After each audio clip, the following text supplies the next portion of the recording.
Who taught you to see what everyone else missed? The question hung in the air long after the contract had been torn in half, but hours earlier, no one in that room had even noticed her. Clara Bennett moved quietly between tables, her steps measured, her presence almost invisible beneath the soft glow of pendant lights and the low murmur of high-stakes conversation. The restaurant sat 42 floors above Manhattan, where deals worth millions were discussed over $200 steaks and glasses of Napa Valley Cabernet, where men like Ethan Caldwell believed control was something you could order, sign, and seal with a handshake. Clara carried a tray balanced perfectly on one hand, her eyes scanning the room not for tips, but for patterns. The way voices lowered when numbers were mentioned, the way eyes shifted when someone wasn't telling the full truth. She placed a glass of water beside a suited man without interrupting his sentence, but her attention lingered just long enough to catch a phrase that didn't quite fit. Deferred authority, temporary clause. The words slipped past everyone else. They didn't slip past her. Across the room, Ethan Caldwell adjusted his cufflinks, the subtle glint of his Swiss watch catching the light as he checked the time for the third time in less than 5 minutes. 34 years old. Founder. CEO. The kind of man who built companies the way others built habits. Quickly, decisively, without hesitation. Tonight's deal was supposed to be simple, clean, profitable. His fingers tapped once against the leather folder in front of him, then stilled. Control was everything. And he had it. Or at least, that's what he believed. Clara approached his table just as one of the investors laughed too loudly, the sound sharp against the otherwise controlled atmosphere. She set down a fresh cup of coffee near Ethan's right hand. Black. No sugar. He hadn't told her that. She had simply noticed. He didn't look up. Not yet. To him, she was part of the background. A uniform. A function. But Clara's eyes moved briefly to the open contract. Just a flicker, less than a second, and in that second something shifted. A line. Buried deep in the text. Easy to overlook. Designed that way. She said nothing. Not yet. Silence, after all, was often more powerful than interruption. Ethan leaned back slightly, listening as the opposing partner outlined the final terms again, smoother this time, more confident. Too confident. Clara stepped away, her expression unchanged, but her mind didn't leave the table. She circled the room once more, refilling glasses, clearing plates, moving like someone who had done this 1,000 times. And maybe she had. But not everyone in that room had learned to listen the way she had.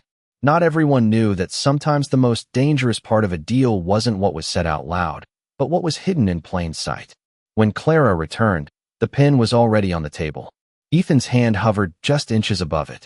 The room had gone quieter, the kind of quiet that came right before something became irreversible. She placed the check folder down beside him, her fingers steady, her voice calm, almost too calm. "Excuse me, sir." For the first time that evening, Ethan Caldwell looked at her. Really looked. And in that moment, something about the way she stood there, still, composed, certain, made him pause, just for a second longer than he intended. It was a small hesitation, barely noticeable, but it was enough to change everything. Clara did not raise her voice. She did not rush her words. She simply slid the leather check folder a fraction closer to Ethan, her fingertip resting lightly on the edge as if anchoring the moment in place. "You might want to take a second look at page 14, she said, her tone even, almost casual, as though she were reminding him about a side dish he had forgotten to order. For a brief second, no one reacted. The investors remained poised, their expressions fixed in polite anticipation, their confidence untouched. Ethan's brow tightened slightly, not in confusion, but in irritation. He was not used to interruptions, especially not from someone he had already dismissed as irrelevant. His eyes dropped to the folder, then back to her face. There was no hesitation there, no apology, just a quiet certainty that felt out of place in a room built on hierarchy. He exhaled once, through his nose, a controlled breath, then flipped the page. The paper made a soft sound as it turned, almost too soft for the weight it carried. His eyes scanned the text quickly at first, the way someone does when they expect to confirm what they already know. Then slower. Then again. His finger stopped midline. The room shifted, though no one moved. It was subtle, a tightening, a pause that stretched just a little too long. Clara stepped back half a step, giving him space, her hands now folded loosely in front of her apron. She said nothing else. She did not need to. Ethan leaned forward slightly, the confident posture he had carried all evening beginning to fracture at the edges. The clause was there. Clean. Precise. Buried beneath layers of technical language designed to feel routine. Deferred voting rights transfer upon conditional review period. It looked harmless. It sounded harmless. But it was not. He read it again, this time tracing each word as if it might rearrange itself under pressure. 90 days. That was all it would take. 90 days for control to shift. 90 days for the balance he thought he held to quietly disappear. One of the investors cleared his throat, a small, polite sound. Everything all right, Ethan? Ethan did not answer immediately. His gaze remained locked on the page, but his mind had already moved beyond it, reconstructing the conversation, the confidence in the other party's voice, the subtle push to close tonight. Too smooth. It had all been too smooth. He lifted his head slowly, his eyes no longer relaxed, no longer casual. They sharpened, focusing not just on the contract, but on the man sitting across from him. The smile he saw there was still present, but now it felt different. Measured. Waiting. Clara watched the shift without appearing to watch at all. She reached for an empty glass on the table, her movements unhurried, almost gentle, as if the air itself had not just changed. Ethan tapped the page once with his finger. This clause, he said, his voice steady, but no longer light, was not in the draft we reviewed last week. The opposing partner tilted his head slightly, a practiced expression of mild surprise. It is standard language, nothing unusual, just a formality. A formality. The word hung there, polished and harmless on the surface. Ethan's grip on the pen tightened just slightly, then loosened as he set it down beside the contract instead of picking it up.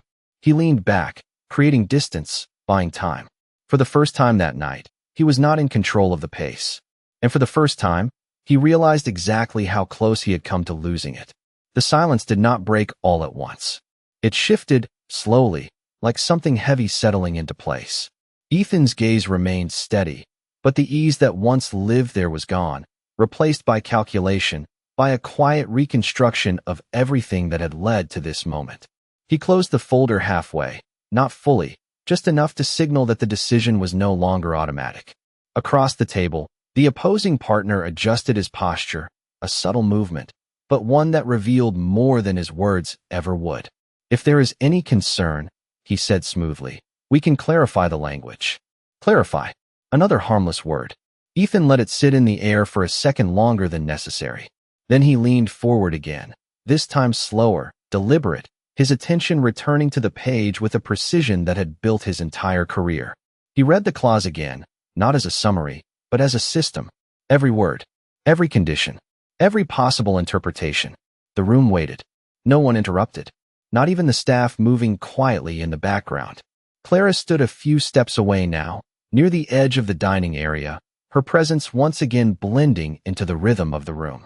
But her eyes had not left the table. She did not watch Ethan. She watched the details. The way his fingers tapped once against the paper. The way his shoulders no longer leaned back in certainty, but hovered forward in analysis. He had seen it now. That was enough. Ethan lifted his head again, this time not toward the partner, but toward Clara. It was brief. Just a glance. But it carried weight. Not recognition. Not yet. Something closer to awareness. Then he looked back across the table. Walk me through this section, he said, his voice calm, but no longer accommodating. The partner smiled again, but this time it did not reach his eyes. As I mentioned, it is standard. A review period to ensure alignment. Ethan nodded once, as if considering it. Then he asked, and during that review period, voting authority shifts temporarily, correct? The question landed differently. It was no longer casual. It was precise. The kind of question that did not invite explanation, only truth. There was a pause. Small, controlled, but real. Technically, the partner said, choosing his words carefully, there is a provisional adjustment. Provisional adjustment. Words designed to soften impact. Ethan let out a quiet breath, almost a laugh, but without humor. Temporary control transfer, he said, translating it plainly. For 90 days. No one corrected him. No one needed to. The truth had already settled in the room. Ethan reached for the pen again, his fingers brushing against it, then stopping. He did not pick it up. Instead, he closed the folder completely this time and slid it a few inches away from himself. The motion was small, but it changed everything. The investors shifted slightly in their seats. One of them glanced at the partner, then quickly looked back down at the table. The balance had moved. Not fully. Not yet. But enough. Clara turned away then, as if her part in this moment was already finished. She picked up an empty plate from a nearby table, her movements as quiet and precise as before. But there was something different now. Not in her posture. Not in her expression. In the space around her. People noticed. Not consciously. Not fully. But something had changed. Ethan watched her for a second longer than he intended. Then he turned back to the table, his voice steady, final. "We are not signing tonight." No one spoke immediately. The words settled over the table with a quiet finality that did not need to be repeated. "We are not signing tonight." It was not loud. It was not dramatic. But it was absolute. Ethan leaned back in his chair, creating space between himself and the contract as if distance alone could redraw the boundaries that had nearly been taken from him. Across from him, the partner's smile held. For a moment too long before it shifted, tightening at the corners, recalibrating. "I think that might be an overreaction," he said carefully, his tone still polished, but no longer effortless. "We can revise the language. Remove any ambiguity." Ethan did not respond right away. He let the silence stretch again, not as uncertainty this time, but as control. His fingers rested lightly on the edge of the table, no longer tapping, no longer restless. He had slowed the room down. That alone changed everything. "You introduced a clause that transfers control," he said finally, his voice even, without explicitly stating the impact. The partner's expression remained composed, but his eyes flickered, just once. "It is a standard provision in certain structures." Ethan nodded slightly. "Not in mine." The distinction landed clean. Simple. Final. Around them, the investors shifted subtly, the weight of the moment redistributing itself. What had been a closing dinner was no longer a formality. It was a negotiation again, and not one they controlled. A server passed quietly behind them, the soft clink of glass against tray the only sound that dared interrupt.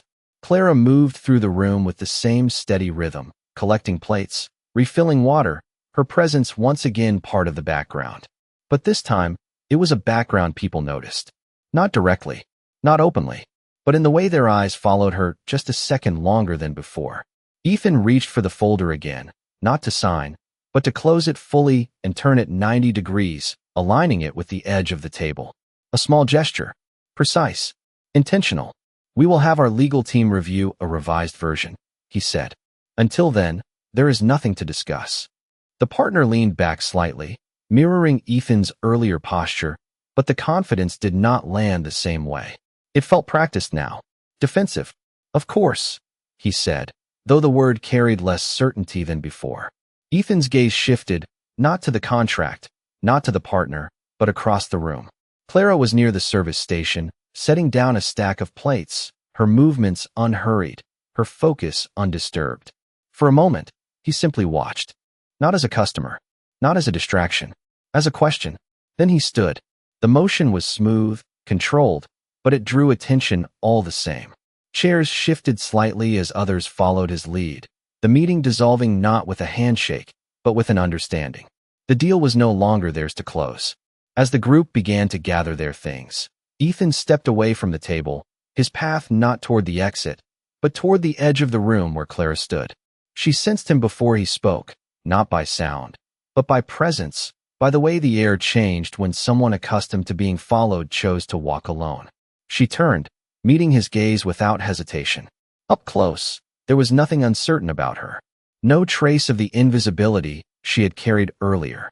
Ethan paused for a fraction of a second, as if recalibrating again, then asked quietly, "How did you catch that?" Clara held his gaze, her expression calm, unreadable, but not distant. "It was not hidden," she said. "It was just not where you expected to look." The answer settled between them, simple and precise, like the clause he had almost missed. Ethan exhaled slowly, not frustration this time, but something closer to recognition. For the first time that evening, he was not the one leading the moment. And for the first time, he did not try to take it back. Ethan did not move away immediately. The question he had asked still lingered in the space between them, but Clara had already returned to her work as if the moment itself had never demanded her attention. She picked up a folded napkin from the counter, smoothing it out with careful precision before placing it back into a stack, her focus exact, deliberate. It was the kind of movement that suggested habit, but also discipline.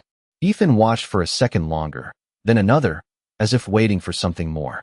An explanation, a detail, a reason that fit into the world he understood. It did not come.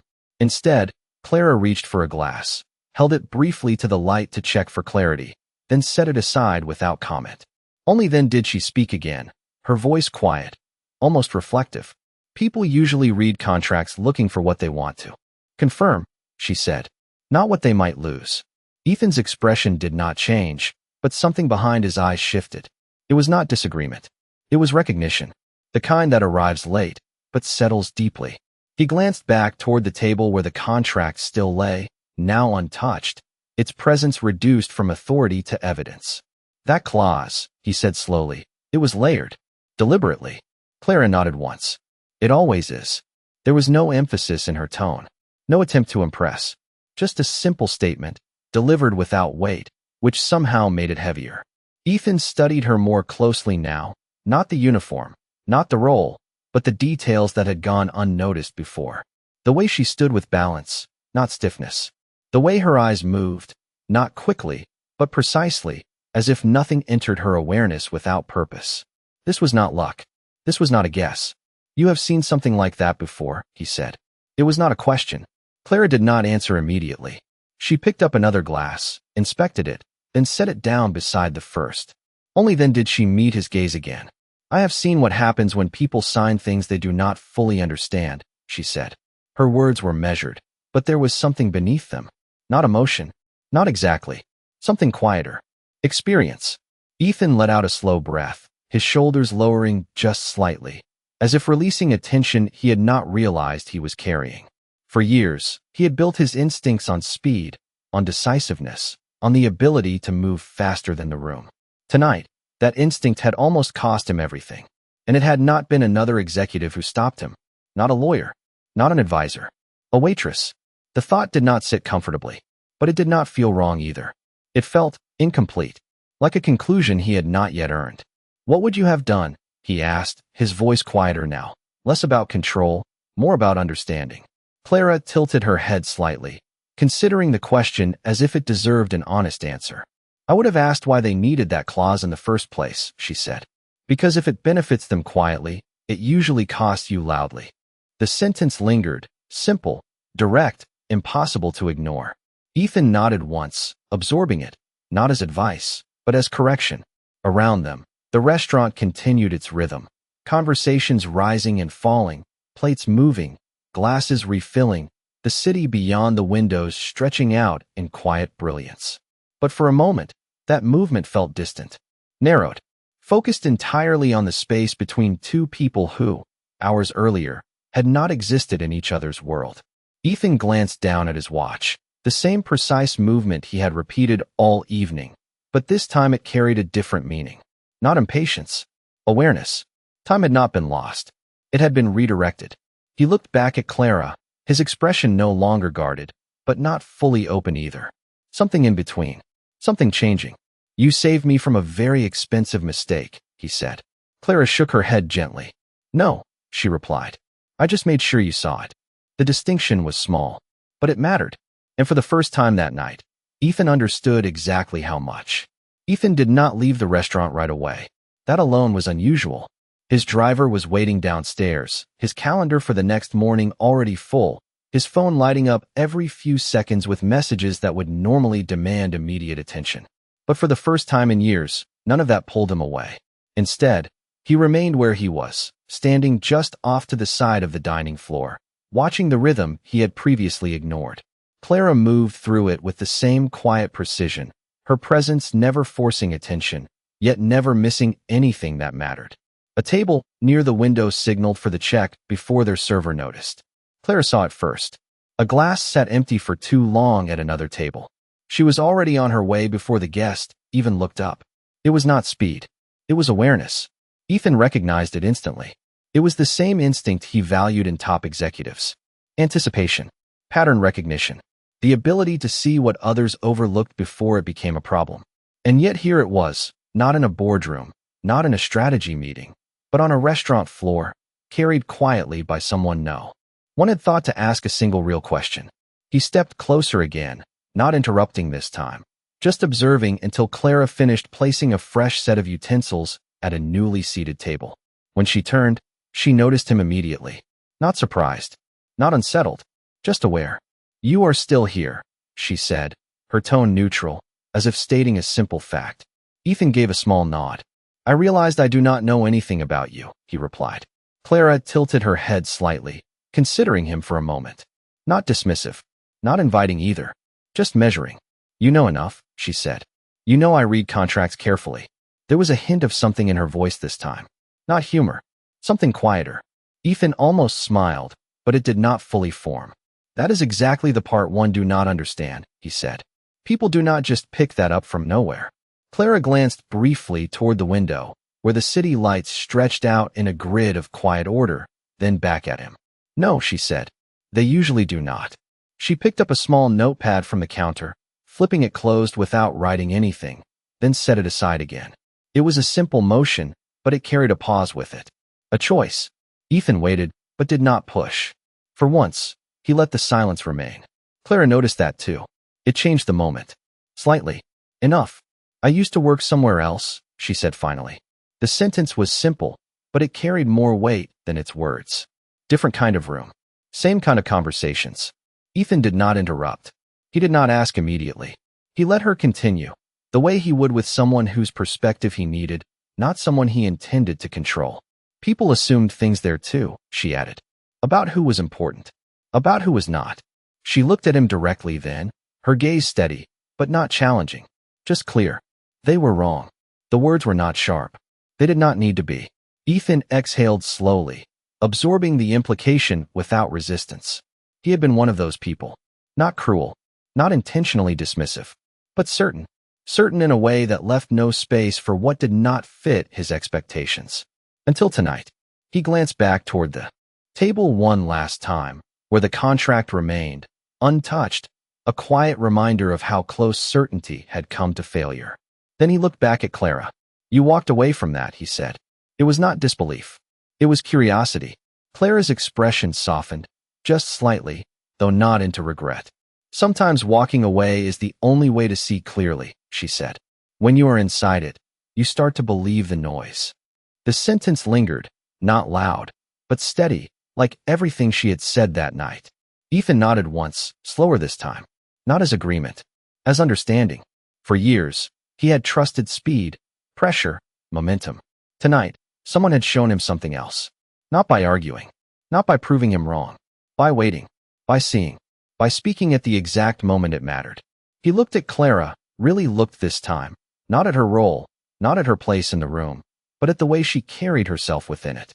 "You were not just reading the contract," he said quietly. "You were reading the room." Clara held his gaze for a second, then gave a small, almost imperceptible nod. "It is usually the same thing," she replied.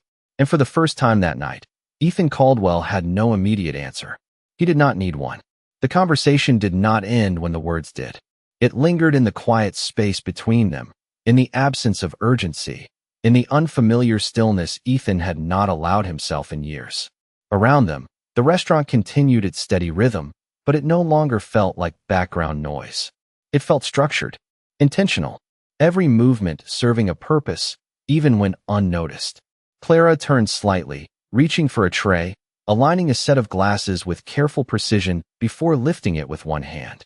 Her posture remained relaxed, but there was control in it. Not rigid, not forced, just practiced.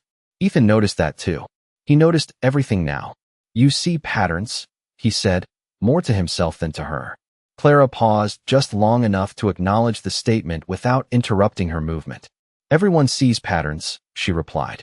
"Most people just ignore the ones that are inconvenient." The words landed quietly, but they carried weight. Ethan let out a soft breath, almost a quiet laugh, though it held no humor. He had built an entire career on recognizing opportunity, on moving faster than others, on acting before hesitation could take hold. But tonight had shown him something else. That speed, without clarity, could be just as dangerous as hesitation. He stepped back slightly, giving her space as she moved past him, placing the tray down at another table with the same effortless precision. A guest thanked her. She nodded once. Nothing more. No performance. No excess. Just completion. When she returned, Ethan was still there, exactly where she had left him. That, too, was new. Why stay here, he asked. The question came without edge, without assumption. Just curiosity. Clara did not answer immediately. She picked up a folded menu, straightened it, then set it back into place. A small action. A pause. A moment to consider. Because here, she said finally, people show you who they are faster. Ethan raised an eyebrow slightly, not in disbelief, but in interest. Clara met his gaze, her expression steady. In rooms like this, people think they are in control, she continued. So they stop filtering themselves. They talk more. They assume more. They reveal more. Ethan nodded slowly, the logic settling into place. It was not that different from his world. Just less disguised. And you watch, he said. Clara gave a small nod. And I listen. The simplicity of it made it sharper. Ethan glanced around the room again, this time not as a businessman assessing value, but as someone observing behavior. Conversations layered over each other. Laughter that did not always match the eyes. Agreements formed before questions were fully asked. It was all there. It had always been there. He just had not been looking for it in this place. You could do more than this, he said after a moment. It was not meant as an insult. It was an observation. Clara did not react the way most people would. She did not defend. She did not explain. She simply held his gaze for a second, then looked past him, toward the wide glass windows where the city stretched endlessly into the night. More is not always better, she said. More real. I am not offering you a job, Ethan said after a second, his voice quieter now, more precise. Clara looked back at him, one eyebrow lifting slightly. Not surprised. Just curious. Good, she replied. I am not looking for one. The answer landed clean, without edge, without defiance. Just truth. Ethan nodded once, as if that confirmed something he had already suspected. Then consider it a conversation, he said. Clara studied him for a moment longer, her gaze steady, measuring not the words, but the intent behind them. Conversations usually have a reason, she said. Ethan allowed a small pause before answering. Not to create tension, to choose his words carefully. So do silences, he replied. Clara held his gaze for a fraction longer, then looked away first, a subtle shift that was not surrender, but acknowledgement. She reached for a nearby stack of receipts, aligning them neatly, her movements returning to their quiet rhythm. I do not call people just because they are curious, she said. Curiosity fades.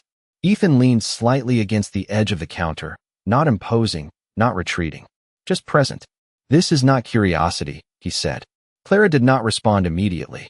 She finished aligning the receipts, set them down, then rested her hands lightly on the counter. Then what is it? She asked. The question was simple, but it carried weight. Ethan did not answer right away. He glanced once more toward the table where the contract still sat, untouched, a silent reminder of the line between confidence and oversight. Then back at her. It is respect, he said. The words settled differently than the others had. It did not feel transactional. It did not feel practiced. It felt earned. Clara's expression did not change much, but something in her eyes softened, just slightly, like a door opening not fully, but enough to let something through. She studied him again, this time not as a guest, not as a variable in a room, but as someone who had crossed a threshold he had not known existed. Respect usually comes too late, she said quietly. Ethan nodded once. It almost did. The honesty in that answer removed the last layer of distance between them. Not completely, but enough. Clara reached into her apron pocket briefly, her fingers brushing against the card, then stopping. She did not take it out. Not yet. If I call, she said, her voice calm, measured, it will not be for an opportunity. Ethan met her gaze without hesitation. Then it will be for the right reason, he replied. The moment held, quiet and steady, not needing to be filled. No promises, no expectations, just an understanding that did not require agreement. Clara gave a small nod, almost imperceptible, then turned back to her work, the rhythm resuming as if nothing had changed. But something had. Not in the room. Not in the noise or the light or the movement. In the way one person now saw another. And in the way that could not be undone. The night did not end with a final word. It never needed one. Ethan left the restaurant without looking back immediately, the quiet hum of the city greeting him as the elevator doors closed behind him, descending floor by floor until the world he knew returned in familiar shapes. His phone buzzed again. Messages. Updates. Questions waiting for answers. He glanced at the screen, then locked it without responding. For the first time in a long time, urgency did not feel like clarity. Upstairs, the restaurant lights dimmed slightly as the last tables cleared, the energy settling into something softer, something slower. Clara moved through the final moments of her shift the same way she had moved through the entire evening. Steady, precise, unchanged. Plates were stacked, tables reset, the small details restored to their original order. But even in that routine, something lingered. Not in her movements, in her thoughts. She reached into her apron pocket once more, her fingers brushing against the edge of the business card. She pulled it out this time, holding it between her fingers under the soft light. Ethan Caldwell. The name meant something, not because of the title beneath it, but because of the moment attached to it. She turned the card over once, then again, as if weighing not its value, but its timing. Somewhere far below, a car door closed. The city continued. People moved. Deals were made. Others were lost.